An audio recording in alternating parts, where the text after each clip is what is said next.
विश्व मातृभाषा दिवस पर क्षितिज प्रस्तुत करता है भाषा कभी बांधती नहीं। भारत की विभिन्न भाषाओं और बोलियों की कविताओं का वाचन, गायन एवं नृत्य द्वारा प्रस्तुतिकरण।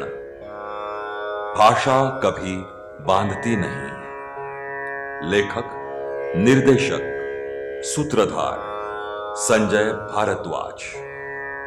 आरंभ करते हैं प्रसिद्ध साहित्यकार संजय भारद्वाज की कविता और उदीयमान नृत्यांगना प्राची पुजारी के कथक की जुगलबंदी से।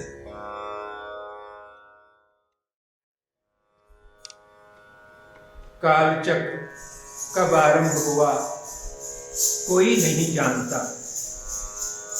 कालचक्र कब तक चलेगा कोई नहीं जानता। कालचक्र कब आरंभ हुआ कोई नहीं जानता।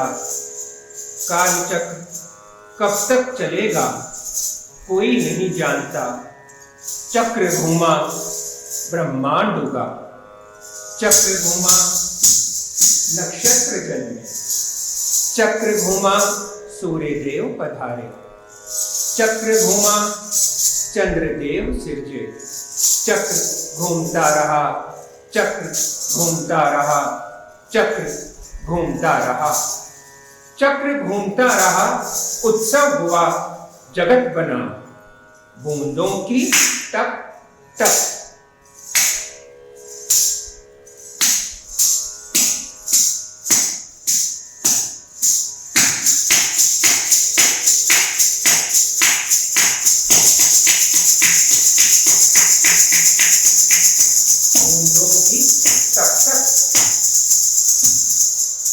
पानी की सरसर,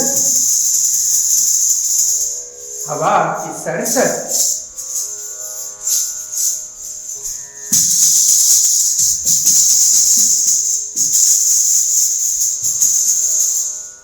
पत्तों की खड़खड़, बिजली की कड़कड़, बादल की गड़गड़,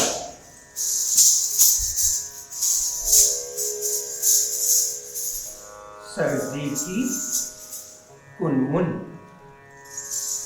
धूप की गुनगुन, हरियाली की पौध,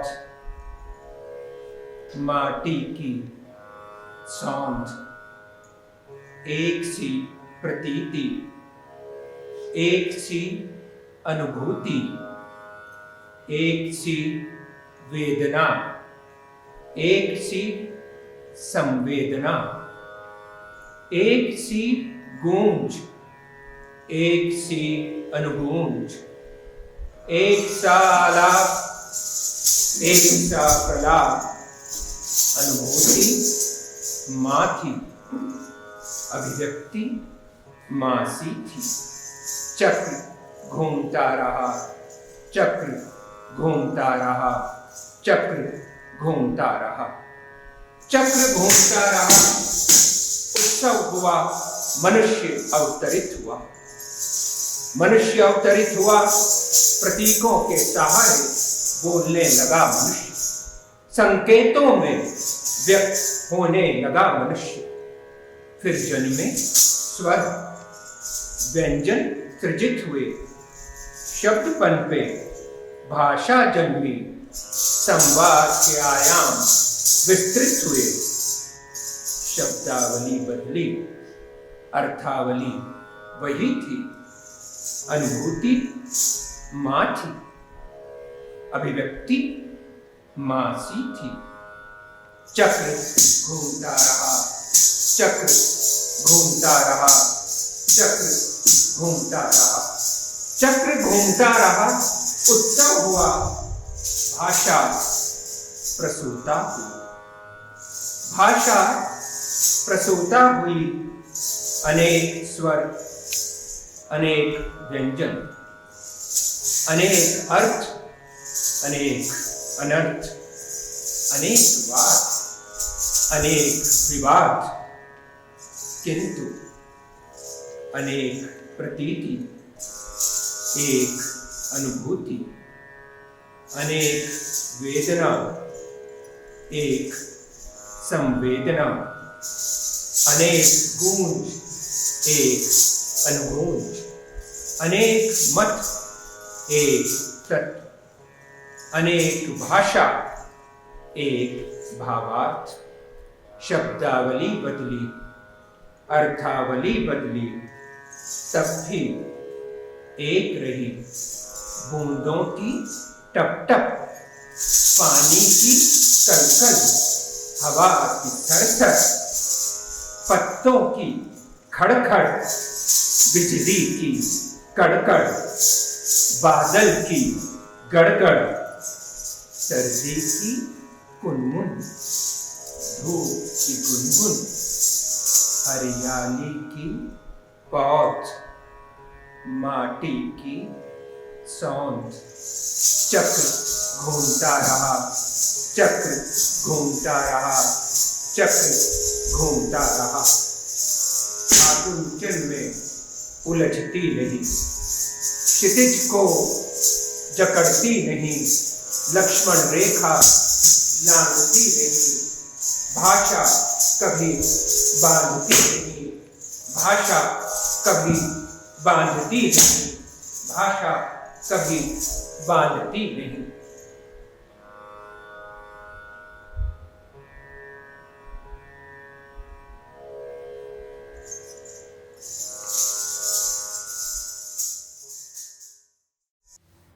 नमस्कार। आज के आयोजन में मैं संजय भारद्वाज आप सबका हार्दिक स्वागत करता हूं। मित्रों, भारत विविध भाषाओं का देश है। भाषा साधन है अभिव्यक्ति का। प्रत्येक भाषा का अपना सौंदर्य है। केवल व्याकरण या विन्यास से नहीं, अपितु भावों से समृद्ध होती है भाषा और बोली। अलग अलग समय अलग अलग भाषा भाषी अपनी भाषा में सोचते हैं, अपनी भाषा में लिखते हैं। भाषा कभी बांधती नहीं। भारत की विभिन्न भाषाओं और बोलियों की प्रतिनिधि कविताओं की प्रस्तुति है।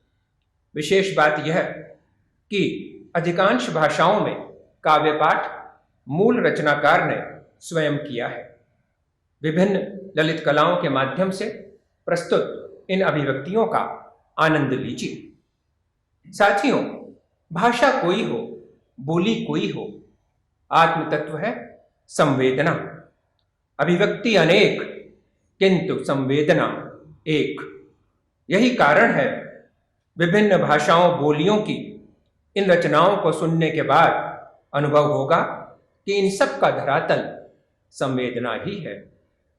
संवेदना की तरल अभिव्यक्ति कविता। कविता को विलियम वर्ड्सवर्थ ने spontaneous overflow of powerful feelings कहा है। ये पावरफुल फीलिंग्स, ये गहन अनुभूतियां वर्षों तक भीतर ही भीतर संचित होती रहती हैं। फिर आता है एक क्षण जब सारे बंधनों को तोड़कर ज्वालामुखी फूट पड़ता है और प्रवाहित होने लगती है कविता। पर एक कवि ऐसा हुआ जिसके भीतर वर्षों का नहीं अपितु जन्मों का संचित था। 6 वर्ष का यह बालक शिष्य होने की आस लिए आचार्य गोविंद भगवत पाद के पास आया। उस बालक से गुरु ने अपना परिचय देने के लिए कहा। पूछा, तुम कौन हो? साधारण सा लगने वाला यह प्रश्न, जिसका उत्तर ढूंढने में जाने कितने विद्वानों के कितने जीवन बीत जाएं, लेकिन असाधारण प्रतिभा वाले इस बालक द्वारा दिए प्रश्न के उत्तर में मानो साक्षात मां सरस्वती प्रवाहित हुई। अद्वैत का सिद्धांत विश्व को देने वाले आशु कवि बालक शंकर के अनेक जन्मों का संचित शब्दों में फूटा कविता बनकर कंठ से उतरा। लोक मान्यता में भगवान शंकर का अवतार माने जाने वाले आदि शंकराचार्य का यह उत्तर निर्वाण षटकम कहलाया। भाषाओं की जननी आदि भाषा संस्कृत में अनादि पुरुष आदि शंकराचार्य के निर्वाण षटकम को गायन के माध्यम से प्रस्तुत कर रही हैं संस्कृत की ज्ञाता प्राध्यापिका गायिका मुक्ता कुलकर्णी। प्रस्तुत है निर्वाण षटकम।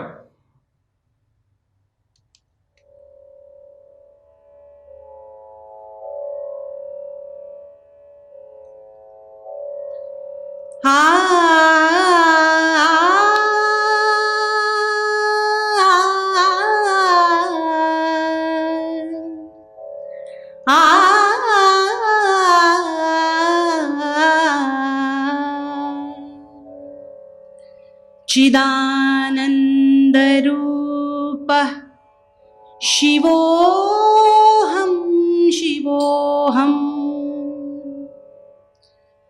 मनोबुद्ध्यहङ्कारचित्तानि नाहं न च श्रोत्रजिह्वे न च घ्राणनेत्रे न च व्योमभूमे न तेजो न वायुः चिदानन्दरूपः शिवोऽहं शिवोऽहं चिदानन्दरूपः शिवोऽहं शिवोऽहं चिदानन्दरूपः शिवोऽहं शिवोऽहं चिदानन्दरूपः शिवोऽहं शिवोऽहं चिदानन्दरूपः शिवोऽहं शिवोऽहम् न च प्राणसंज्ञो न वै पञ्चवायुः न वा सप्तधातुर्न वा पञ्चकोशः न वा पाणिपादं न चोपस्थपायो चिदानन्दरूपः शिवोऽहं शिवोऽहं चिदानन्दरूपः शिवोऽहं शिवोऽहं चिदानन्दरूपः शिवोऽहं शिवोऽहं चिदानन्दरूपः शिवोऽहं शिवोऽहं चिदानन्दरूपः शिवोऽहं शिवोऽहम् न मे द्वेषरागौ न मे लोभमोहौ मदो नैव मे नैव मात्सर्यभावः न धर्मो न चार्थो न कामो न मोक्षः चिदानन्दरूपः शिवोऽहं शिवोऽहं चिदानन्दरूपः शिवोऽहं शिवोऽहं चिदानन्दरूपः शिवोऽहं शिवोऽहं चिदानन्दरूपः शिवोऽहं शिवोऽहं चिदानन्दरूपः शिवोऽहं शिवोऽहम् न पुण्यं न पापं न सौख्यं न दुःखं न मन्त्रो न तीर्थं न वेदा न यज्ञः अहं भोजनं नैव भोज्यं न भोक्ता चिदानन्दरूपः शिवोऽहं शिवोऽहं चिदानन्दरूपः शिवोऽहं शिवोऽहं चिदानन्दरूपः शिवोऽहं शिवोऽहं चिदानन्दरूपः शिवोऽहं शिवोऽहं चिदानन्दरूपः शिवोऽहं शिवोऽहम् न मृत्युर्न शङ्का न मे जातिभेदः पिता नैव मे नैव माता न जन्म न बन्धुर्न मित्रं गुरुर्नैव शिष्यः चिदानन्दरूपः शिवोऽहं शिवोऽहं चिदानन्दरूपः शिवोऽहं शिवोऽहं चिदानन्दरूपः शिवोऽहं शिवोऽहं चिदानन्दरूपः शिवोऽहं शिवोऽहं चिदानन्दरूपः शिवोऽहं शिवोऽहम् अहं निर्विकल्पी निराकाररूपी विभूत्वाच्च सर्वत्र सर्वेन्द्रियाणां न चासङ्गतं नैव मुक्तिर्न मेयः चिदानन्दरूप शिवोऽहं शिवोऽहं चिदानन्दरूप शिवोऽहं शिवोऽहं चिदानन्दरूप शिवोऽहं शिवोऽहं चिदानन्दरूप शिवोऽहं शिवोऽहं चिदानन्दरूप शिवोऽहं शिवोऽहं शिवोऽहं शिवोऽहं शिवोऽहं शिवोऽहं शिवोऽहं शिवोऽहं शिवोऽहं शिवोऽहम्। मैं न मन हूं न बुद्धि न अहंकार न स्मृति। मैं न मन हूं न बुद्धि न अहंकार न स्मृति। मैं न कान हूं न आंख हूं न नाक हूं। मैं न आकाश हूं न भूमि हूं न तेज हूं। मैं वायु भी तो नहीं। मैं शुद्ध हूं, मैं चेतन हूं, मैं शिव हूं। अद्भुत रचना निर्वाण षटकम। शाश्वत रचना, शाश्वत है अतः समकालीन है, शाश्वत है अतः सार्वकालीन भी है।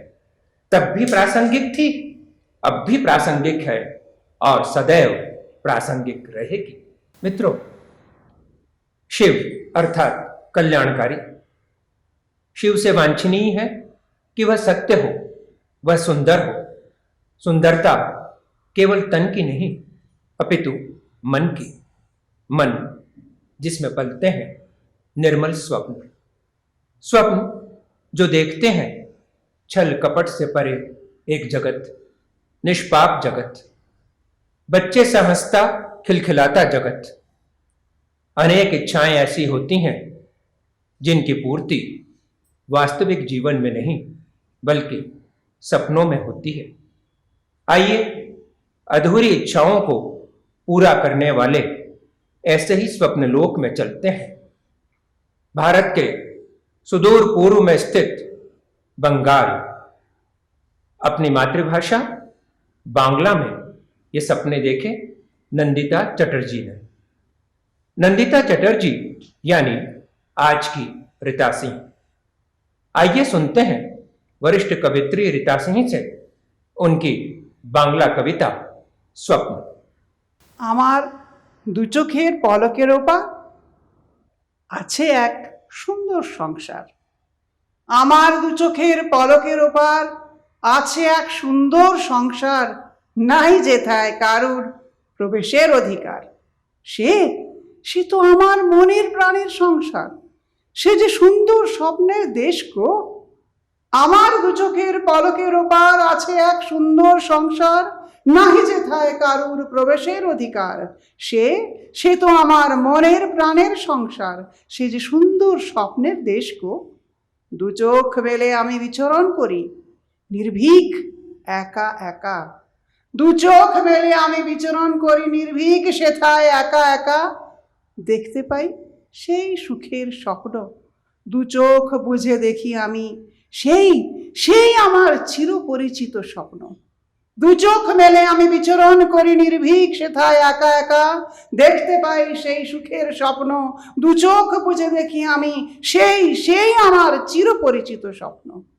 দেখতে পাই সে হারানো জীবনের মেলা, আমার আমার শৈশবের কত রঙের খেলা, কত ভোলানো প্রেমের কথা, কত মনের সুপ্ত তীব্র ব্যথা, কত অতৃপ্ত আকাঙ্ক্ষা, কত যে ভোলানো বায়না, কত আবছা স্মৃতি। দেখতে পাই সেই হারানো জীবনের মেলা, আমার শৈশবের কত রঙের খেলা, কত ভোলানো প্রেমের কথা, কত মনের সুপ্ত তীব্র ব্যথা, কত অতৃপ্ত আকাঙ্ক্ষা, কত যে ভোলানো বায়না, কত আবছা স্মৃতি। সে আজ আর কোথাও যে স্থান পায় না। চোখ চোখ মেলতেই ছুটে আসে সব তারা, যেন আমার কোনো হারানো বাল্য সখা। স্বপ্ন স্বপ্ন যে এক বিচিত্র বিশাল দেশ, স্বপ্ন যে এক বিচিত্র বিশাল দেশ, পূর্ণ করে আমার মনের ইপ্সা। নিত্য বদলায় তার রঙ্গ ও বেশ, দেয় তৃপ্তি যা খোলা চোখে কখনো পাইনি। আলিঙ্গনের আভাস সে প্রিয় বন্ধুর, যারে আমি এ সংসারের ভিড়ে কবেই হারিয়েছি। স্বপ্ন স্বপ্ন যে এক বিচিত্র দেশ, পূর্ণ করে আমার মনের ইপ্সা, নিত্য বদলায় তার রূপ রং ও ভেষ, দেয় তৃপ্তি যা খোলা চোখে কখনো পাইনি। আলিঙ্গনের আভাস সে প্রিয় বন্ধুর, যারে আমি এ সংসারের ভিড়ে কবেই হারিয়েছি। কখনো দেখি নিজেকে, কখনো দেখি নিজেকে গাছের দোলনায়, কখনো দেখি নিজেকে গাছের দোলনায়, খোলা চুল, ওড়ানো আঁচল, আর আমি শুধু আমি আপন মনে নিজ স্বপ্নের সংসারে। ওরে পাগল মন, খুলিস না, খুলিস না সংসারের চোখ, কোনোদিন খুলিস না। ওরে পাগল মন, খুলিস না এ সংসারের চোখ, কোনোদিন খুলিস না। হারিয়ে যাবে, হারিয়ে যাবে তোর স্বপ্ন, ভেঙে যাবে তোর আনন্দের খেলা, মিটে যাবে তোর সুখের মেলা। ওরে স্বপ্ন বাঁচিয়ে নে, ওরে স্বপ্ন বাঁচিয়ে নে মোরে এই যাত্রায়। সকল বাঁধন খুলে দুহাত মেলে করিব আজ আমি নাচ। আমার সংসার, আমার গান, আমার পর্ব, আমার বিধান, নাহি কোনো কারুর সেথায় কোনো স্থান। ওরে স্বপ্ন বাঁচিয়ে নে মোরে এই যাত্রায়, সকল বাঁধন খুলে দুহাত মেলে করিব আজ আমি নাচ। আমার সংসার, আমার গান, আমার পর্ব, আমার বিধান, নাই কোনো কারুর সেথায় কোনো স্থান। আমার দু চোখের পলকের ওপার আছে এক সুন্দর সংসার, নাহি যেথায় কারুর প্রবেশের অধিকার। সে তো আমার মনের প্রাণের সংসার, সে যে সুন্দর সংসার স্বপ্নের দেশ গো, সে যে সুন্দর আমার স্বপ্নের দেশ গো, সে যে সুন্দর আমার স্বপ্নের देश को। वाह, कितनी अपनी थी सपनों की यह दुनिया। और संवेदना का जादू देखिए कि सपनों की यह दुनिया मुझे या आपको नहीं, हर एक को अपनी लगती है। चलिए इस अपनत्व का विस्तार करते हैं इस कविता के हिंदी भावानुवाद द्वारा। भावानुवाद को स्वर दे रहे हैं आवाज के धनी अनुभवी अभिनेता नरेश गुंड। मेरी बंद पलकों के उस पार बसा है एक सुंदर सा संसार, नहीं जहां किसी को आवागमन का भी अधिकार। वह तो है बस मेरे मन प्राण का प्रिय संसार, सुंदर सजीले सपनों का संसार। विचरण करती हूं निर्भीक सी, देखती हूं कितने सुखद सपने, नैन मूंदे देखती हूं मेरे चिर परिचित से सपने। जहां दिखती हैं जीवन की रंग बिरंगी लीलाएं, जिसमें समाई है सुखद प्रेम की कथाएं। कहीं मेरे हृदय की सुप्त विरह व्यथाएं, कहीं मेरे हृदय की सुप्त विरह व्यथाएं, तो कहीं छिपी हैं अतृप्त आकांक्षाएं। मेरी जिद वे मेरे हट जो रह गए अधूरे, वे सारी धुंधली सी स्मृतियां जो केवल बसी हैं सपनों में। मूंदते ही पलके दौड़ी आती हैं यो, मानो बचपन की हो खोई सखियां। स्वप्न का यह संसार है विचित्र सा कोई देश, स्वप्न का यह संसार है विचित्र सा कोई देश। जादुई शक्तियां हैं जो नित बदलती हैं भेष। स्वप्न ही में होती हैं मेरी हर वह कामना पूरी, जो खुले नैनों में रही हमेशा अधूरी। वह संतोष वे सुख हैं मिलते जो खुली आंखों में ही हैं पलते। किसी बिछड़े प्रिय मित्र के आलिंगन का आभास है दे जाता, किसी बिछड़े प्रिय मित्र के आलिंगन का आभास है दे जाता, जिसे संसार की भीड़ में मैंने अरसा पहले खो दिया था। कभी किसी तरु की टहनी पर लगे झूले में झूलती हूं, कभी किसी तरु की टहनी पर लगे झूले में झूलती हूं। खुले केशों को लहराकर अपना आंचल फैलाकर प्रकृति में हो एकाकार। मैं नहीं रहती, और कहीं विलीन हो जाती हूं। कहती हैं बंद पलके, कहती हैं बंद पलके, अरे पागल मन न खोल ये नयन, अरे पागल मन न खोल ये नयन, खो जाएंगे ये सपने, टूट जाएंगे खेल, कहीं गुम हो जाएंगे वे आनंद सिक्त पल जो बस तेरे हैं, तेरे अपने हैं। ओ सपनों, ओ सपनों, सुन लो मेरी पुकार, जीने तो दो मुझे एक बार, सारे बंधनों से होकर मुक्त, सारी श्रृंखलाओं को तोड़, नाचती फिरूंगी होकर आनंद विभोर। मेरा सपनों का संसार, मेरे होंगे निराले त्योहार, नहीं जहां किसी का कोई अधिकार। मेरा सपनों का संसार, मेरे होंगे निराले त्योहार, नहीं जहां किसी का कोई अधिकार। मेरी बंद पलकों के उस पार बसा है एक सुंदर सा संसार, नहीं जहां किसी को आवागमन का भी अधिकार। वह तो है बस मेरे मन प्राण का प्रिय संसार, सुंदर सजीले सपनों का संसार, सुंदर सजीले सपनों का संसार। जैसा कि पहले उल्लेख हुआ है, कविता ज्वालामुखी की तरह उद्भूत होती है। ज्वालामुखी में लावा है, ज्वालामुखी में अग्नि है। अग्नि में मिलावट हो ही नहीं सकती। यही कारण है भारतीय दर्शन अग्नि को शुद्धतम मानता है। कविता साहित्य की शुद्धतम विधा है। कविता के संदर्भ में अपनी एक कविता स्मरण हो आती है, विनम्रता से आप सबके साथ साझा करता हूं। कविता का शीर्षक है शिलालेख।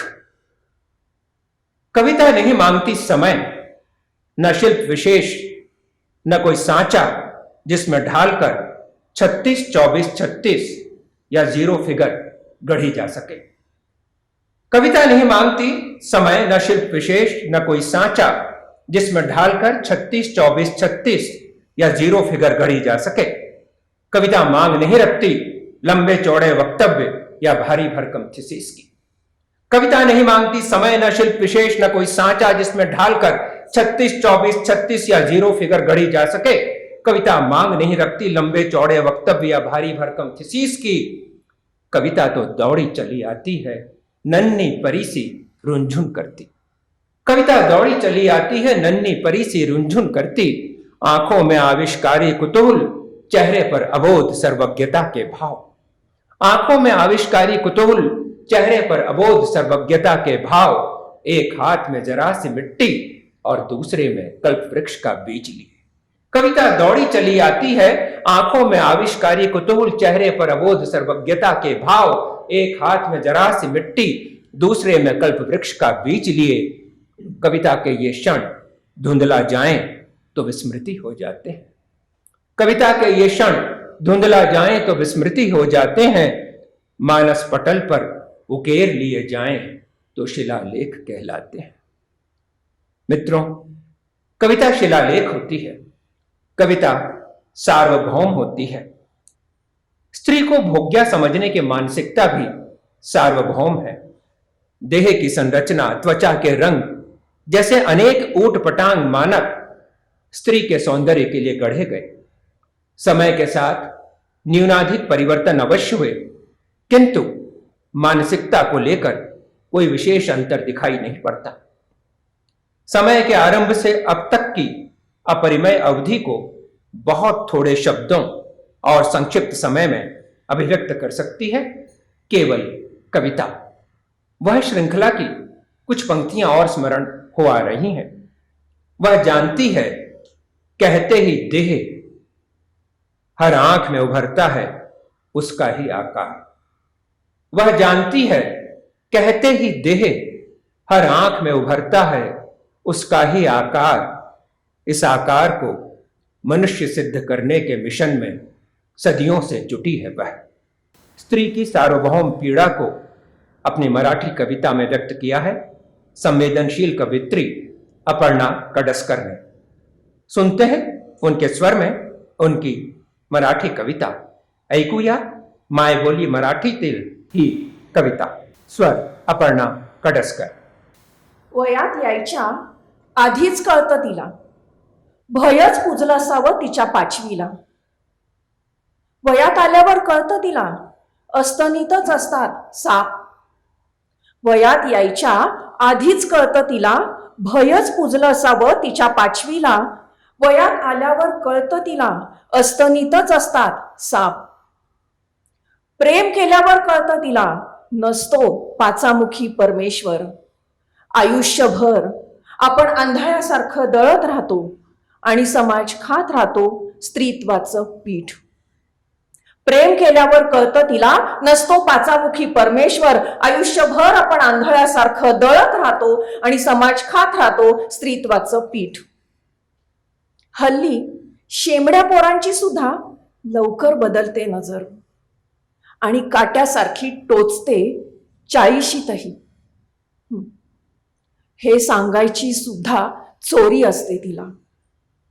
हल्ली शेंबड्या पोरांची सुद्धा लवकर बदलते नजर आणि काट्यासारखी टोचते, पण हे सांगायची सुद्धा चोरी असते तिला. गाव सोडाच, पण नोकरी, शिक्षण किंवा मोबाईल ॲप बदललं तरी बदलत नाही पुरुषांची भाषा. गाव सोडाच, पण नोकरी, शिक्षण किंवा मोबाईल ॲप बदललं तरी बदलत नाही पुरुषांची भाषा. मुलीची आई झाल्यावर कळतं तिला, फक्त 16वंच नाही तर 4थं किंवा 80वं वर्ष सुद्धा ठरू शकतं धोकादायक. सरणापर्यंत सोबत करणारं स्त्री पण मेल्यावरही सोडत नाही तिची पाठ.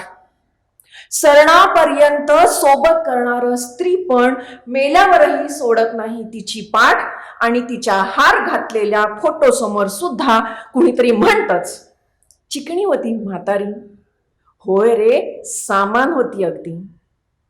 नाहीतर फारच सभ्य असेल ना कुणी तर म्हणतात, तरुणपणी काय सुंदर दिसत असेल. आयुष्यभर ती आंधळ्यासारखं दळत राहते आणि समाज खात राहतो स्त्रीत्वाचं पीठ.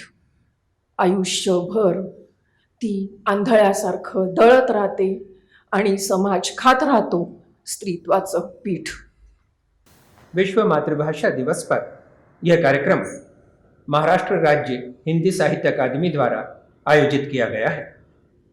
हिंदी और मराठी दोनों की लिपि देवनागरी है।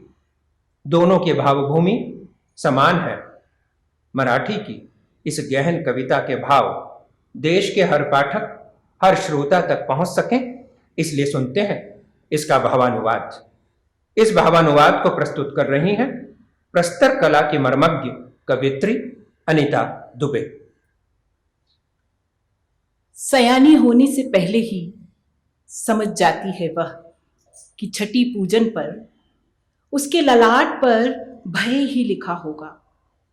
सयानी होते ही समझ आ जाती है कि सांप तो आस्तीन में ही होते हैं।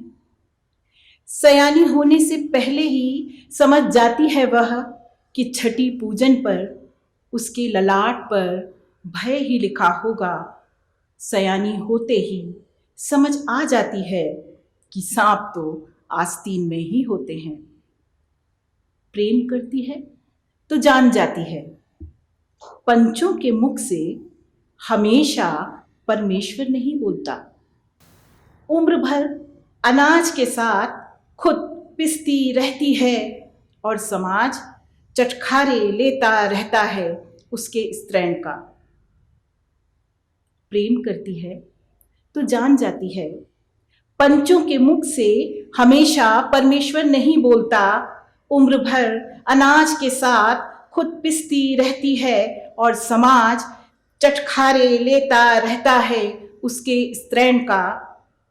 आजकल मूछें निकलने से पहले ही बदल जाती है छोकरों की नजरें और चुभती हैं उसे 40 की उम्र में भी। आजकल मूछें निकलने से पहले ही बदल जाती हैं छोकरों की नजरें और चुभती हैं उसे 40 की उम्र में भी। पर क्या मजाल यह बात किसी से गलती से भी कह सके वह। क्या मजाल यह बात किसी से गलती से भी कह सके वह। शहर तो छोड़िए, नौकरी, शिक्षा या मोबाइल ऐप बदलने पर भी बदलती नहीं मर्दों की भाषा। शहर तो छोड़िए, नौकरी, शिक्षा या मोबाइल ऐप बदलने पर भी बदलती नहीं मर्दों की भाषा। बेटी की मां बनते ही जान जाती है वह। बेटी की मां बनते ही जान जाती है वह। औरत के साथ सिर्फ 16वें साल में नहीं, 4 साल या 80 की उम्र में भी हो सकता है धोखा। चिता तक साथ रहने वाली उसकी मादा देह मरने के बाद भी उसका पीछा नहीं छोड़ती। चिता तक साथ रहने वाली उसकी मादा देह मरने के बाद भी उसका पीछा नहीं छोड़ती। माला लगी उसकी फोटो के सामने भी कोई कहता है, चिकनी थी बढ़िया। हाँ यार, मान लगती थी। अगर कोई ज्यादा शरीफ हो तो कहता है, जवानी में क्या दिखती होगी। उम्र भर वो खुद पिसती रहती है और समाज चटखारे लेता रहता है उसके स्त्रैण का। उम्र भर वो खुद पिसती रहती है और समाज चटखारे लेता रहता है उसके स्त्रैण का। सृष्टि युग्मराग है। प्रकृति और पुरुष साथ आते हैं और बनती है सृष्टि। हमारी काव्य सृष्टि के रस और रंग में थोड़ा परिवर्तन करते हैं। परिवर्तन की बात निकली तो विचार आया, विगत लगभग 3 दशक में हमारी सामाजिक व्यवस्था और उसके अनुरूप आवश्यकताओं में आमूल-चूल परिवर्तन आया है।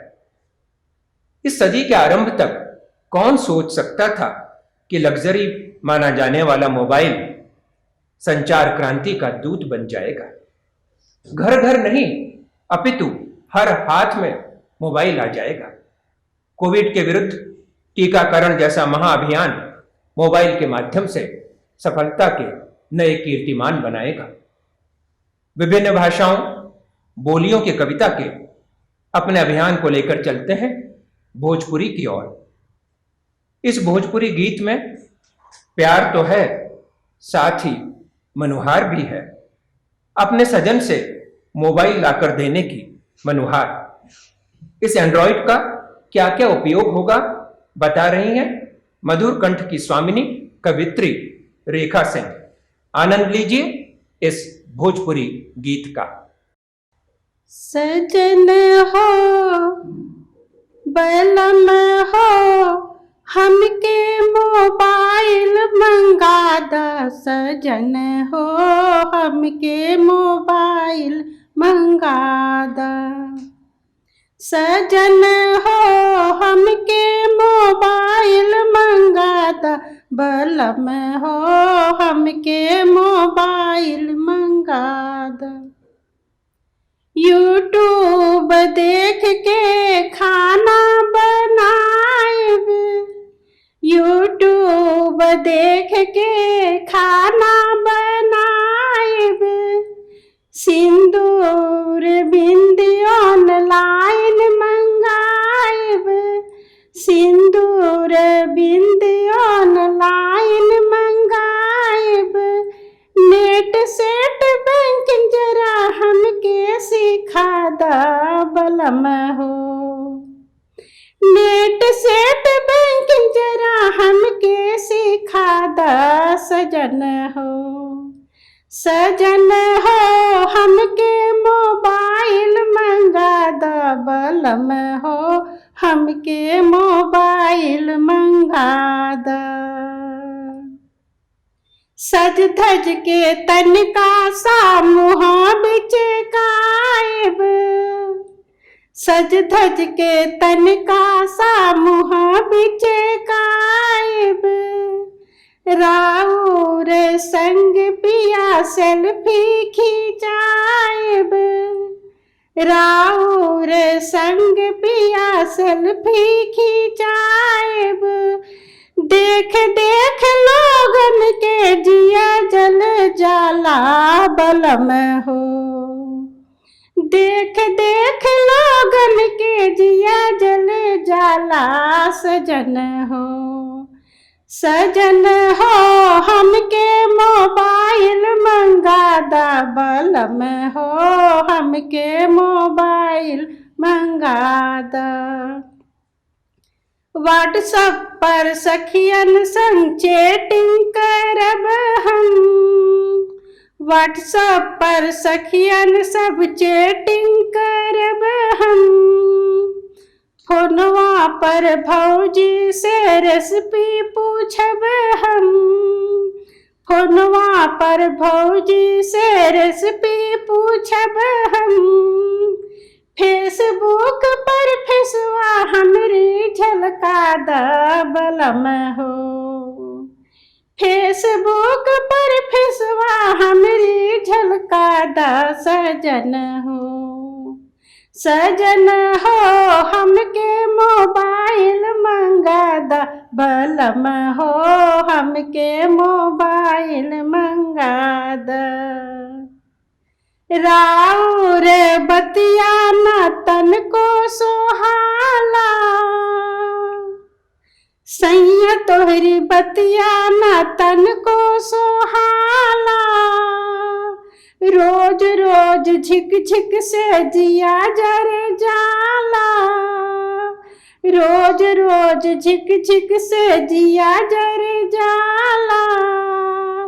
गूगल बाबा, अरे गूगल बाबा गृह शांति बतला दा बलम हो, बलम हो हमके मोबाइल मंगा दा सजन हो, हमके मोबाइल मंगा दा बलम हो। सजन हो हमके मोबाइल मंगा दा बलम हो, हमके मोबाइल मंगा दा। यह गीत सुनते समय लगा मानो रस की बारिश हो रही हो। यूं देखें तो सृष्टि की, प्रकृति की निरंतरता में हर ऋतु का अपना योगदान है, पर बारिश या वर्षा ऋतु की बात कुछ अलग है। ग्रीष्म की तपन के बाद वर्षा की नन्ही बूंदें सृष्टि में प्राण फूंक देती हैं। लगभग 8 माह की निर्जला के बाद चातक अपना कंठ तर करता है। बूंद प्राणदायी है, बूंद प्रवाही है, बूंद है तो जीवन की धारा है। एक बूंद में समाया जीवन सारा है। इस एक बूंद को लेकर कवि कहां कहां जाना चाहता है, किस किस को बांटना चाहता है, इसका विवरण दे रही है पंजाबी कविता सूखी बूंदें। वस्तुतः शब्द जब व्यक्ति के बजाय समष्टि के हित को व्यक्त करने लगते हैं तो यकीन मानिए उसी समय अभिव्यक्ति कविता हो जाती है। वरिष्ठ कवि अनिल अब्रोल से सुनते हैं उनकी पंजाबी कविता सूखी बूंदें। बारिशां दियां कुछ बूंदां नूं चुक के मैं बंद लवांगा मुठ नूं। बारिशां दियां कुछ बूंदां नूं चुक के मैं बंद लवांगा मुठ नूं और वंड दवांगा एक एक बूंद एक एक कंठ नूं। बारिशां दियां कुछ बूंदां नूं चुक के मैं बंद लवांगा मुठ नूं और वंड दवांगा एक एक बूंद एक एक कंठ नूं। जगा के हर बंदे चे एक नई आस नूं, जगा के हर बंदे चे एक नई आस नूं मैं कर दवांगा तृप्त हर एक प्यास नूं। बच्चियां दियां बूंदां मैं रोड़ दवांगा उत्थे, बच्चियां दियां बूंदां मैं रोड़ दवांगा उत्थे प्यासे बैठे रहिंदे ने सारे लोकी जिथे।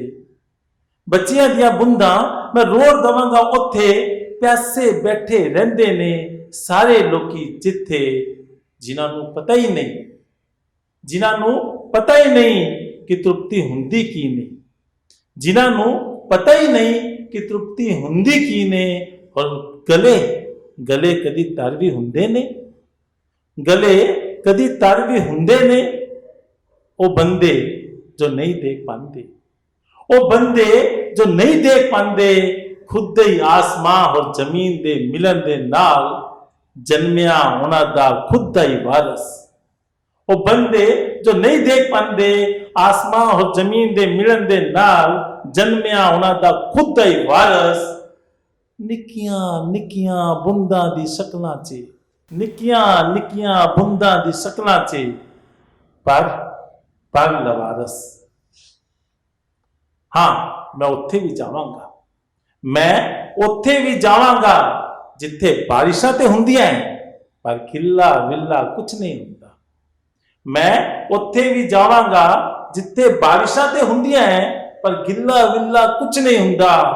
ਮੈਂ ਵੇਖਾਂਗਾ ਪਾਣੀ ਦੇ ਬੂੰਦਾਂ ਦੇ ਨਾਲ ਉੱਤੇ ਤੱਕ ਭਰੇ ਦੇ ਉਹ ਕੰਠ। ਮੈਂ ਵੇਖਾਂਗਾ ਪਾਣੀ ਦੀ ਬੂੰਦਾਂ ਦੇ ਨਾਲ ਉੱਤੇ ਤੱਕ ਭਰੇ ਦੇ ਉਹ ਕੰਠ, ਜੋ ਕਦੀ ਗਿੱਲੇ ਨਹੀਂ ਹੁੰਦੇ, ਜੋ ਕਦੀ ਗਿੱਲੇ ਨਹੀਂ ਹੁੰਦੇ, ਜਿਨ੍ਹਾਂ ਦੀ ਪਿਆਸ ਵੱਧਦੀ ਜਾਂਦੀ ਨੇ ਹਰ ਇੱਕ ਤ੍ਰਿਪਤੀ ਦੇ ਨਾਲ, ਜਿਨ੍ਹਾਂ ਦੀ ਪਿਆਸ ਵੱਧਦੀ ਜਾਂਦੀ ਨੇ ਹਰ ਇੱਕ ਤ੍ਰਿਪਤੀ ਦੇ ਨਾਲ। ਹਾਂ, ਮੈਂ ਥੋੜੀਆਂ ਜਿਹੀਆਂ ਬੂੰਦਾਂ ਸੰਭਾਲ ਕੇ ਰੱਖਾਂਗਾ। ਹਾਂ, ਮੈਂ ਥੋੜੀਆਂ ਜਿਹੀਆਂ ਬੂੰਦਾਂ ਸੰਭਾਲ ਕੇ ਰੱਖਾਂਗਾ। ਉਹ ਆਂਚਲ ਦੇ ਵਾਸਤੇ ਪਰੀਆਂ ਨੇ ਕੁਝ ਵੱਖਰੀਆਂ ਹੀ ਬੂੰਦਾਂ ਦੇ ਨਾਲ ਜੋ। ਹਾਂ, ਮੈਂ ਥੋੜੀਆਂ ਜਿਹੀਆਂ ਬੂੰਦਾਂ ਬਚਾ ਕੇ ਰੱਖਾਂਗਾ। ਉਹ ਆਂਚਲ ਦੇ ਵਾਸਤੇ ਪਰੀਆਂ ਨੇ ਕੁਝ ਵੱਖਰੀਆਂ ਹੀ ਬੂੰਦਾਂ ਦੇ ਨਾਲ ਜੋ ਬੂੰਦਾਂ ਨਿਕਲਦੀਆਂ ਤੇ ਅੱਖਾਂ ਦੇ ਰਸਤੇ, ਉਹ ਬੂੰਦਾਂ ਜੋ ਨਿਕਲਦੀਆਂ ਤੇ ਅੱਖਾਂ ਦੇ ਰਸਤੇ और गिल्ला कर दिंदी ने सारा दा सारा शरीर पर सुखा दिंदी ने सारा कंठ। मैं राह वेखांगा ओदी अखां दे खाली होण तक और ओदे अंचल च अपनी बूंदां नूं भरन तक। मैं राह वेखांगा ओदी अखां दे खाली होण तक ते अपनी बूंदां दे नाल ओदे अंचल नूं भरन तक। उस वेले शायद मेरी मुट्ठी खाली हो जावे, उस वेले शायद मेरी मुट्ठी खाली हो जावे, लेकिन यह भी हो सकता है उस तक अगली बारिशां ही आ जावे। मैं फिर चों बारिशां दी कुछ बूंदां नूं चुक के बंद लवांगा मुठ नूं। मैं फिर चों बारिशां दी कुछ बूंदां नूं चुक के बंद लवांगा मुठ नूं और चल पवांगा अपने ओही रस्ते, और चल पवांगा अपने ओही रस्ते। अद्धे सफर नूं पूरा करन दे वास्ते, अद्धे सफर नूं पूरा करन दे वास्ते, अद्धे सफर नूं पूरा करन दे वास्ते। बूंदों को विभिन्न लोगों में बांटने की ये उदात्त चाह आप सब लोगों तक पहुंची अवश्य होगी। इस मनीषा को बेहतर समझने के लिए सुनते हैं हिंदी में इसका भावानुवाद। इस भावानुवाद को स्वर दे रहे हैं उत्कृष्ट अभिनेता आशीष त्रिपाठी। बारिश की कुछ बूंदें बटोर कर, बारिश की कुछ बूंदें बटोर कर मैं बांध लूंगा मुट्ठी को। बारिश की कुछ बूंदें बटोर कर मैं बांध लूंगा मुट्ठी को और बांट दूंगा एक एक बूंद, एक एक कंठ को। बारिश की कुछ बूंदें बटोर कर मैं बांध लूंगा मुट्ठी को और बांट दूंगा एक एक बूंद, एक एक कंठ को। कर दूंगा तृप्त हर एक प्यास को। बारिश की कुछ बूंदें बटोर कर मैं बांध लूंगा मुट्ठी को और बांट दूंगा एक एक बूंद, एक एक कंठ को और कर दूंगा तृप्त हर एक प्यास को। बची हुई बूंदें बिखेर दूंगा उस जगह, बची हुई बूंदें बिखेर दूंगा उस जगह जहां प्यास उपजती ही नहीं। बची हुई बूंदें बिखेर दूंगा उस तरफ जिस तरफ प्यास उपजती ही नहीं, जिन्हें पता ही नहीं तृप्ति क्या होती है। बची हुई बूंदें बिखेर दूंगा उस जगह जहां प्यास उपजती ही नहीं, जिन्हें पता ही नहीं तृप्ति क्या होती है, और कंठ भी कभी तर होते हैं, जिन्हें पता ही नहीं तृप्ति क्या होती है और कंठ भी कभी तर होते हैं, जो नहीं देख पाते, जो नहीं देख पाते आसमां जमीन के मिलन से पैदा हुआ अपना ही वारिस, जो नहीं देख पाते आसमां जमीन के मिलन से पैदा हुआ अपना ही वारिस, छोटी छोटी बूंदों के रूप में मगर लावारिस, छोटी छोटी बूंदों के रूप में मगर लावारिस। मैं वहां भी जाऊंगा, मैं वहां भी जाऊंगा जहां बारिशें तो होती हैं, मैं वहां भी जाऊंगा जहां बारिशें तो होती हैं पर गीलापन नहीं होता। मैं वहां भी जाऊंगा जहां बारिशें तो होती हैं पर गीलापन नहीं होता। मैं देखूंगा पानी की बूंदों से, मैं देखूंगा पानी की बूंदों से वे लबालब कंठ, मैं देखूंगा पानी की बूंदों से वे लबालब कंठ जो कभी तर नहीं होते। मैं देखूंगा पानी की बूंदों से लबालब वे कंठ जो कभी तर नहीं होते, जिनकी प्यास बढ़ती ही जाती है, बढ़ती ही जाती है, बढ़ती ही जाती है हर एक तृप्ति के बाद। हां, मैं कुछ बूंदे बचाकर रखूंगा, हां, मैं कुछ बूंदे बचाकर रखूंगा उस झोली के लिए जो भरी हुई है कुछ अलग सी बूंदों से। हां, मैं कुछ बूंदे बचाकर रखूंगा उस झोली के लिए जो भरी हुई है कुछ अलग सी बूंदों से। वे बूंदे जो निकलती हैं आंखों के रास्ते, वे बूंदे जो निकलती हैं आंखों के रास्ते और गीला कर देती हैं समूचा शरीर। वे बूंदे जो निकलती हैं आंखों के रास्ते और गीला कर देती हैं समूचा शरीर। मैं इंतजार करूंगा उन आंखों के खाली होने तक, मैं इंतजार करूंगा आंखों के खाली होने तक और अपनी बूंदों से उसे भरने तक। तब शायद मेरी मुट्ठी खाली हो जाए, तब शायद मेरी मुट्ठी खाली हो जाए और हो सकता है कहीं अगली बारिशें ही आ जाएं। तब शायद मेरी मुट्ठी खाली हो जाए और हो सकता है तब तक अगली बारिशें ही आ जाएं, ताकि बारिश की कुछ बूंदें बटोर कर मैं चल सकूं फिर उसी रास्ते, ताकि बारिश की कुछ बूंदें बटोर कर मैं चल सकूं फिर उसी रास्ते, आधे सफर को पूरा करने के वास्ते, आधे सफर को पूरा करने के वास्ते, आधे सफर को पूरा करने के वास्ते।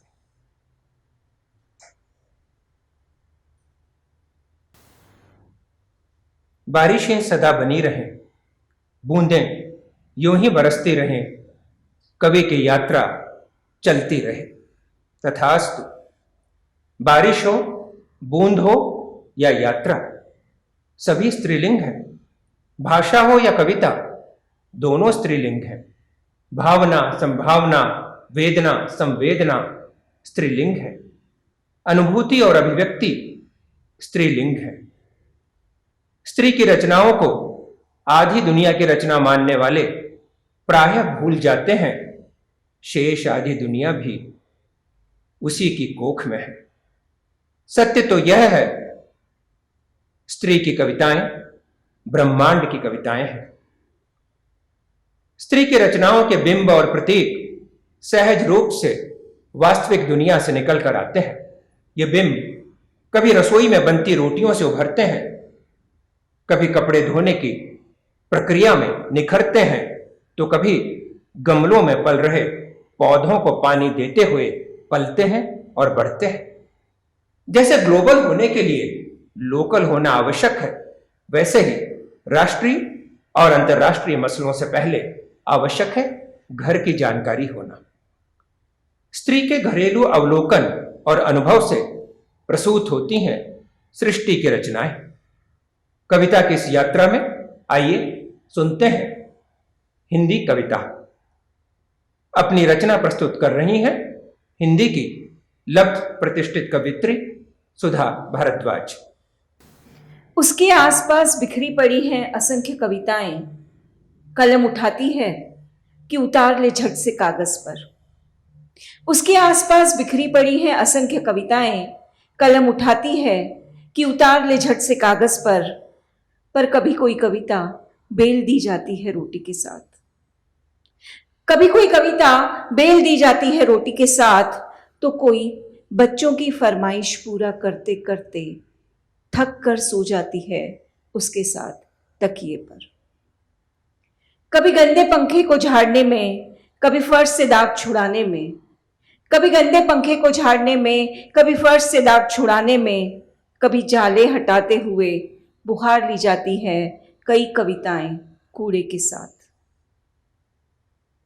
वह चाहती है कि लिखे पहली बारिश की सौंधी महक पर। वह चाहती है कि लिखे पहली बारिश की सौंधी महक पर हमेशा आड़े आ जाते हैं बालकनी में भीगते कपड़े।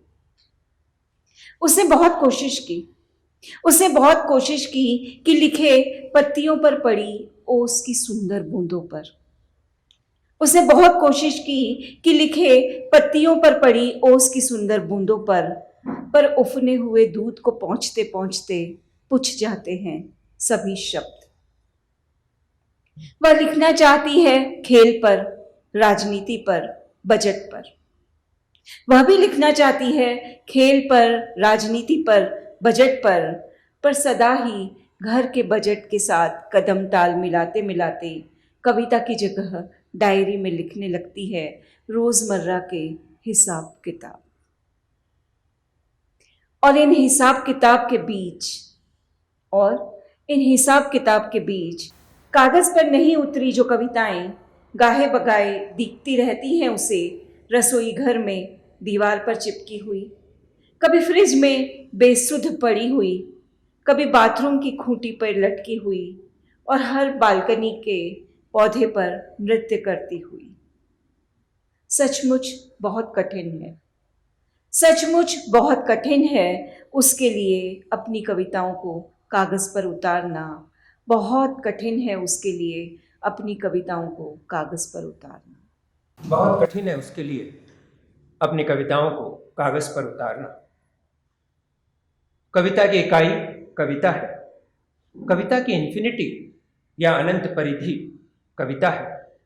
कागज पर उतरे न उतरे पर मनुष्यता के साथ रक्त में बहती है कविता।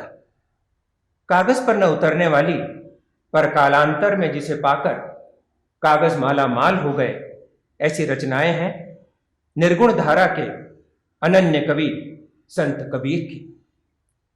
कबीर को जानने समझने के लिए जाने कितने अनुसंधान हुए, कितने शोध हुए, आज भी हो रहे हैं, आगे भी होते रहेंगे।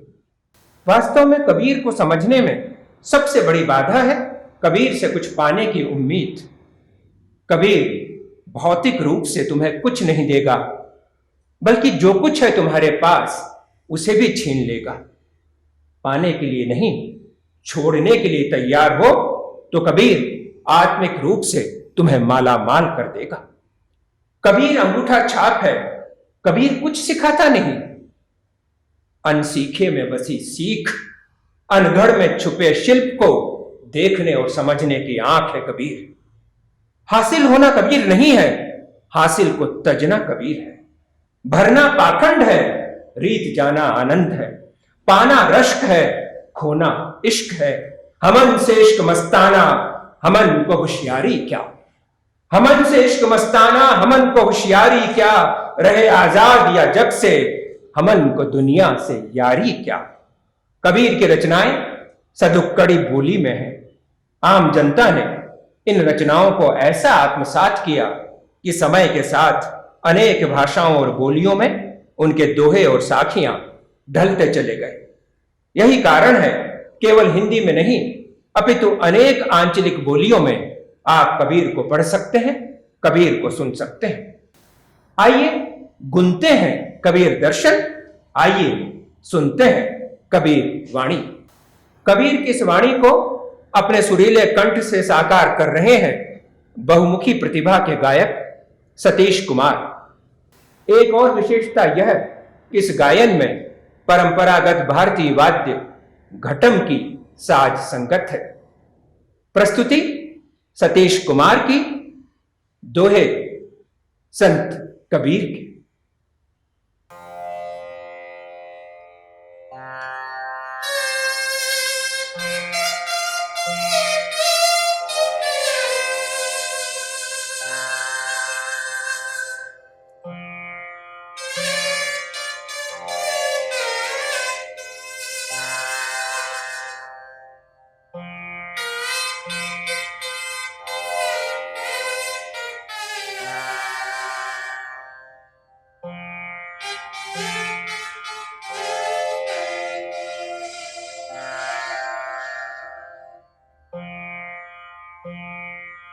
दुर्लभ मानस जनाम है अदेह न बारंबार करुवर जो पति गिरे अब बहुरी न लागे ना। दुर्लभ मानस जन्म है देह न बारंबार करुवर जो पति गिरे बहुरी न लागे ना।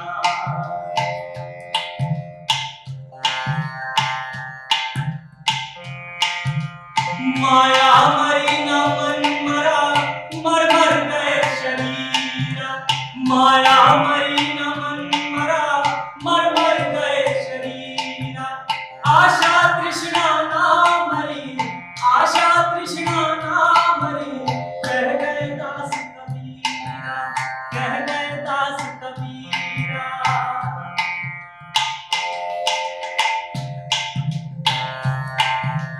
कबीर कहते हैं चलती चलती देख कर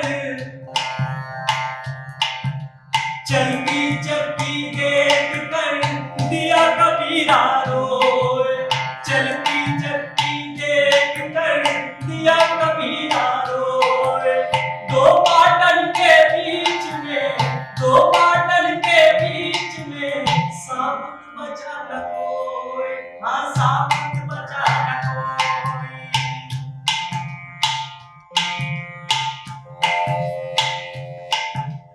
धीरे धीरे रे मना धीरे सब कुछ होए। धीरे धीरे रे मना धीरे सब कुछ होए। माली सींचे सो घड़ा माली सींचे सो घड़ा ऋतुआ में फल होए ऋतुआ में फल होए।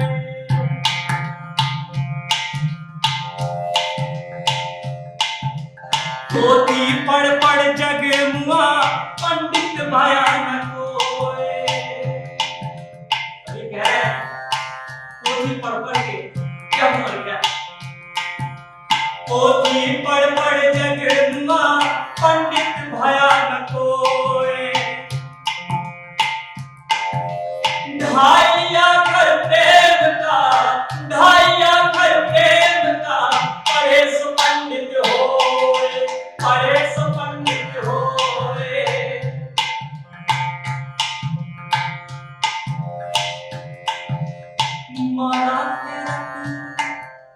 माला फेरत जुग गया कर मन का फेर।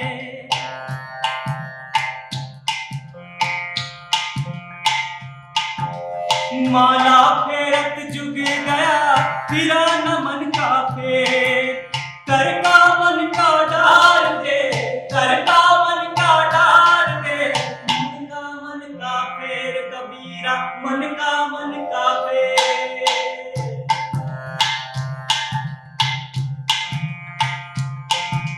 रात गवाई सोए कर दिवस गवाई खाए।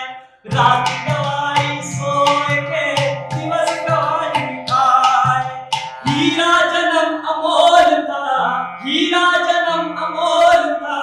कौड़ी बदली जाए, कौड़ी बदली जाए कबीरा, कौड़ी बदली जाए।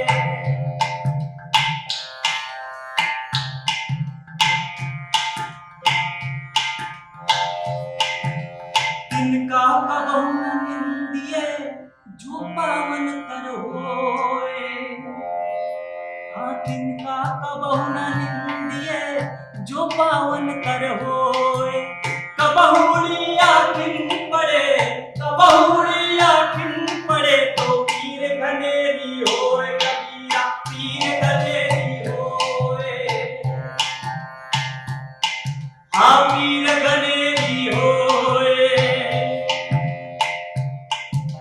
जो दिल माही तेल है, जो चकमक में आए।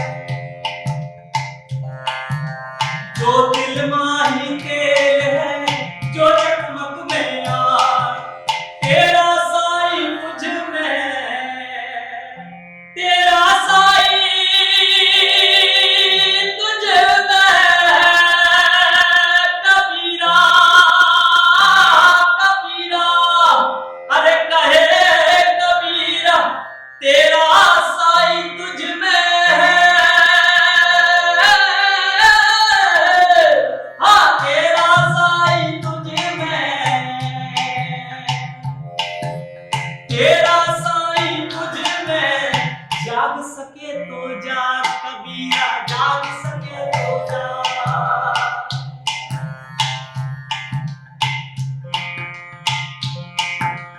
माटी कहे कुम्हार से तू क्या रांधे मोए।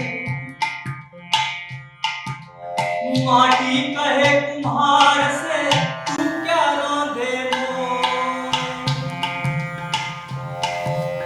माटी कहे कुम्हार से तू क्या रांधे मोए। एक दिन ऐसा आएगा, एक दिन ऐसा आएगा, मैं रोऊंगी तोए कबीरा, मैं रोऊंगी तोए। मैं रोऊंगी तोए कबीरा, मैं रोऊंगी तोए।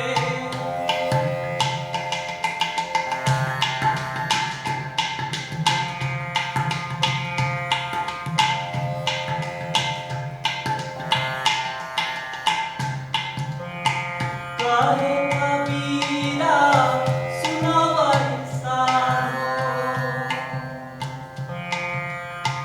काहे कबीरा सुनावै सारो।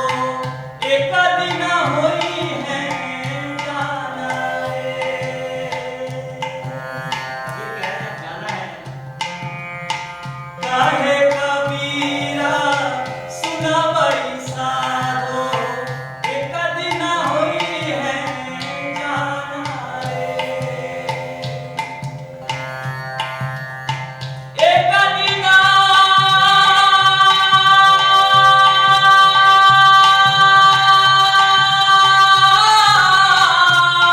एक दिन साधो कबीरा, एक दिन हो।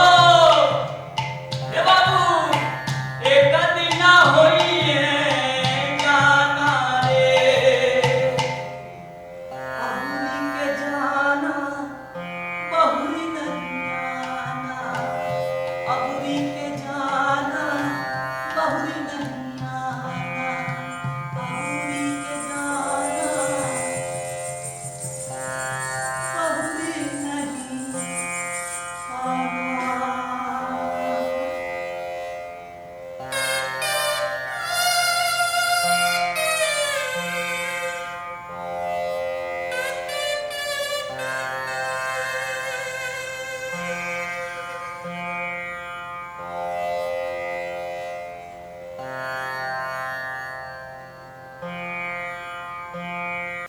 अहो आनंदम, अद्भुत, सचमुच अद्भुत, अनन्य आनंद की धारा बहती रही। दर्शन कहता है प्रकृति के महानतम सत्य सरलतम होते हैं। आवश्यकता है इस सरलता का अवलोकन कर सकने वाली सहज दृष्टि की। कबीर के पास विलक्षण सहज दृष्टि है। उनके सारे उदाहरण दैनिक जीवन से आते हैं। माटी को रौंदकर कुम्हार द्वारा अलग अलग आकार के बर्तन बनाना एक साधारण क्रिया है, पर क्रिया है तो देर सवेर प्रतिक्रिया भी है। यही कारण है माटी को रौंदने वाला शरीर एक दिन माटी होकर माटी में मिल जाता है। माटी कहे कुम्हार से, तू क्या रौंदे मोए, एक दिन ऐसा आएगा मैं रौंदूंगी तोए। जीवन परिक्रमा है। श्रीमद् भगवद गीता में योगेश्वर कहते हैं, जैसे पुराने परिधान को त्याग कर मनुष्य दूसरा परिधान धारण करता है, वैसे ही आत्मा जीर्ण शरीर को त्याग कर दूसरा शरीर धारण करती है। अर्थात जीवन शाश्वत है। जीवन कभी मरता नहीं। मृत्यु आत्मा के ट्रांजिशन का, शरीर बदलने का एक पड़ाव भर है। जीते जी इस अविराम ट्रांजिशन का एक शब्द चित्र देखिए। न गले से उतरा न गले में ठहरा, न गले से उतरा न गले में ठहरा, विष न जाने कहां जा छिपा। न गले से उतरा न गले में ठहरा, विष न जाने कहां जा छिपा। जीवन के साथ मृत्यु का आभास, जीवन के साथ मृत्यु का आभास। मैं न नीलकंठ बन सका न सुकरात, मैं न नीलकंठ बन सका न सुकरात। देह रहते विदेह को देख सकने की वरदानी दृष्टि मिलती है कवि को। यह दृष्टि दृश्य बनाती है। दृश्य कविता बनकर उभरता है, कागज पर उतरता है, पाठक की आंख में चित्र बनकर नाचने लगते हैं शब्द। पाठक की आंख में चित्र बनकर नाचने लगते हैं शब्द। अपनी गुजराती कविता प्रस्तुत कर रहे हैं जाने माने गजलकार शायर डॉक्टर एस राही। चित्र बनकर नाचते इन शब्दों को सुनिएगा। उनकी इस कविता में प्रस्तुति डॉक्टर एस राही। मारा मृत्युनी तारीख, मारो जन्म थयो त्यारे ज ईश्वरे तेना ચોપડામાં નોંધી રાખી હશે। મારા મૃત્યુની તારીખ, મારો જન્મ થયો ત્યારે જ ઈશ્વરે તેના ચોપડામાં નોંધી રાખી હશે। પરંતુ તે વિશે હું મારા સગાવાલા, મારા નજીકના ભાઈબંધો કે પછી ફૂટપાથ પર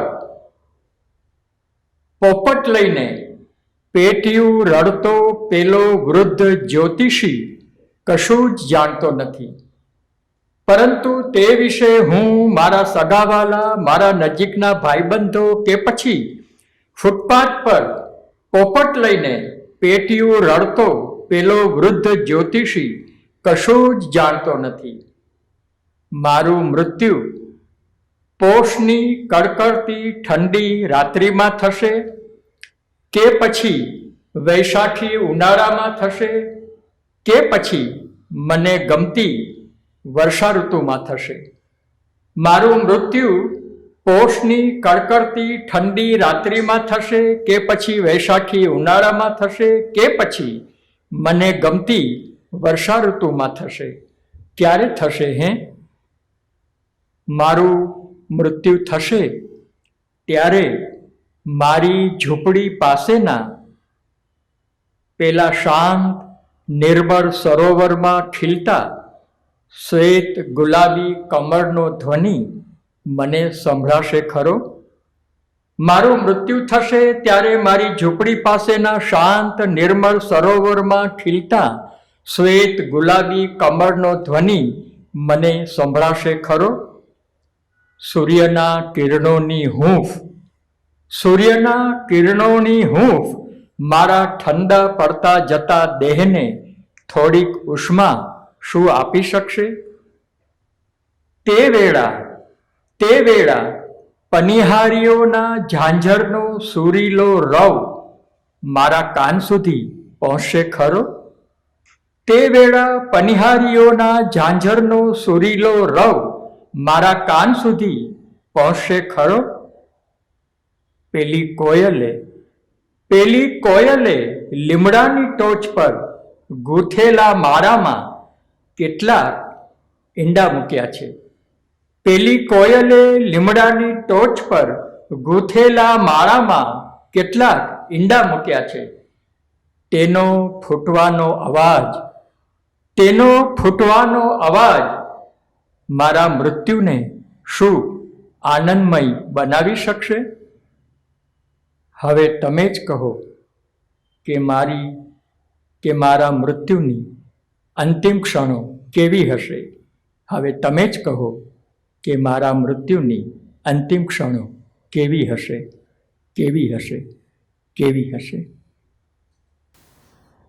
अंतिम क्षण कैसे होंगे कोई नहीं जानता, पर अंतिम क्षण होंगे अवश्य, यह हर कोई जानता है। देह के अंतिम क्षणों को हिंदी में समझने का प्रयास करते हैं इस कविता के भावानुवाद से।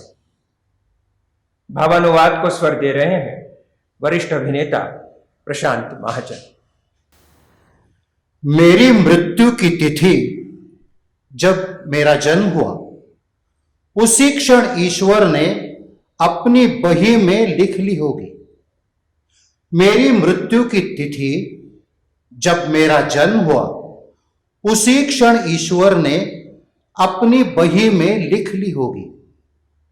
मैं, मेरे रिश्तेदार, मेरे भाई बंधु या पेट भरने की जुगाड़ में फुटपाथ पर तोता लेकर बैठा बूढ़ा ज्योतिषी भी कुछ भी नहीं जानता। मेरी मृत्यु पौष मास की कड़कड़ाती रात्रि में होगी या वैशाख के गर्म थपेड़ों में होगी या मेरे पसंदीदा वर्षा ऋतु में होगी। कब होगी कोई नहीं जानता। जब मेरी मृत्यु होगी तब मेरी झोपड़ी के पास शांत और निर्मल सरोवर में खिलते श्वेत और गुलाबी कमल की ध्वनि क्या मुझे सुनाई देगी? सूरज की किरणें क्या मेरी ठंडी पड़ती काया को थोड़ी गर्माहट दे सकेगी? पनिहारिन के झांझर की सुरीली आवाज क्या उस समय मेरे कानों तक पहुंच सकेगी? उस कोयल ने नीम के पेड़ पर घोंसले में जो छोटे छोटे अंडे दिए हैं, उनके फूटने की आवाज क्या मेरी मृत्यु को आनंदित कर सकेगी? अब तुम ही बताओ कैसे होंगे मेरी मृत्यु के अंतिम क्षण? अब तुम ही बताओ। सचमुच कोई नहीं जानता उसके अंतिम क्षण कैसे होंगे। वास्तव में हर क्षण एक जीवन है, हर क्षण में एक जीवन है। जीवन अपने संभावनाओं का मित्र होने के लिए है, जीवन अपने आप से परिचित होने के लिए है। इस संदर्भ में ये पंक्तियां देखिएगा। जब कभी अपने आप से मिलता हूं, एक नई रचना रचता हूं। जब कभी अपने आप से मिलता हूं, एक नई रचना रचता हूं। आज पीछे मुड़कर देखा, अपनी रचनाओं को गिना। जब कभी अपने आप से मिलता हूं, एक नई रचना रचता हूं। आज पीछे मुड़कर देखा, अपनी रचनाओं को गिना, तो लगा कितना लंबा जीवन जी चुका हूं, कितना लंबा जीवन जी चुका हूं, कितनी कम बार अपने आप से मिल सका।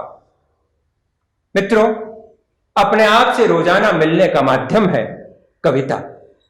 मिलने में वर्ग का, वर्ण का, भाषा का कोई भेद नहीं, केवल मनुष्य होना पर्याप्त है। विभिन्न भाषाएं, बोलियां मनुष्य की संवेदनाओं की अभिव्यक्ति का हेतु बनती हैं।